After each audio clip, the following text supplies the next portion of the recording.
विनोद जी की बहुत ही हाल के दिनों में मुझे लगता है बहुत ज़्यादा ही फेसबुक पे पॉपुलर कविता है, क्योंकि उनके ना रहने के बाद मैंने बहुत ज़्यादा देखी, जहाँ देखा वहाँ पे यही देखी कि अपने होने में मैं फ़ोटो हो रहा हूँ, अपने होने में मैं फ़ोटो हो रहा हूँ कि किसी तरह अपने ना होने को फ़ोटो में छोड़ जाऊँ।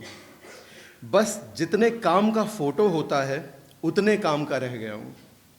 फ़र्क इतना है कि कुर्सी पर खुद बैठ जाता हूँ और फ़ोटो को कुर्सी पर लाकर रख दिया जाता है।